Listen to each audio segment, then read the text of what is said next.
শুআরাউ ইয়াত্তাবিউল গাবুন, কবিদের অনুকরণ করে গোমরা লোকেরা।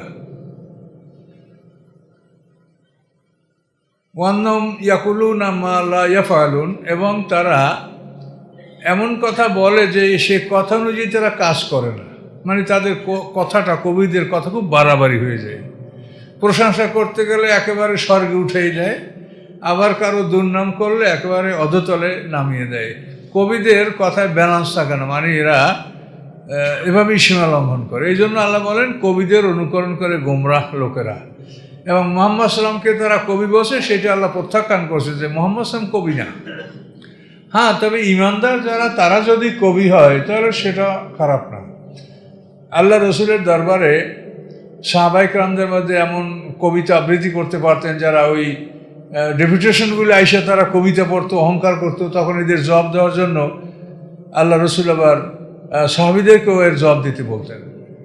কাজেই যদি ইমানদার হয় এবং কবি হয় সেটা কিন্তু খারাপ না, সেটাই আয়াতের সামনেই আল্লাহ বলেছেন। এবং বিশেষ করে হযরত আলী রাদিয়াল্লাহু তাআলা, তিনি একজন খুব বিশেষ কবি ছিলেন। এবং আলী রাদিয়াল্লাহু তাআলা আনহুর যে কবিতার ভাণ্ডার, এটা এখনও পৃথিবীতে আছে। এটাকে বলে দেওয়ানে আলী, মানে আলী রাদিয়াল্লাহু তাআলার দফতর। আমরা পড়েছি খুব সুন্দর সুন্দর কথা। হযরত আলী রাদিয়াল্লাহু আনহু বহু কবিতা আছে তার, এবং তার গ্রন্থ আছে।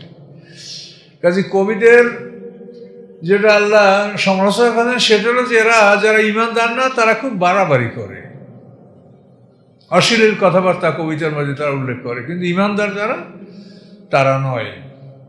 এই জন্য বলা হয়েছে শুআরাউ ইয়াত্তাবিউল গাবুন আলাম তারা আন্নাহুম ফি কুল্লি ওয়াদি ইয়াহিমুন। আপনি কি দেখেন না যারা পৃথিবীর বিভিন্ন অঞ্চলে অঞ্চলে ভবঘুরের মধ্যে ঘুরে বেড়াচ্ছে? কবিদের কিন্তু জীবনযাপন খুব ভালো হয় না।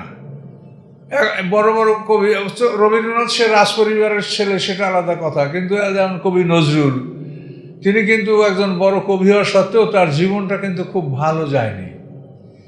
এই জন্য আল্লাহ বলেন যে ওরা মাঠে প্রান্তরে ভবঘুরের মধ্যে ঘুরে বেড়ায়। তো এই জন্য আবার পরে আল্লাহ বলছেন যারা ইমানদার, যারা, তাদের মধ্যে এই ত্রুটি থাকে না। হযরত আলী রাদিয়াল্লাহু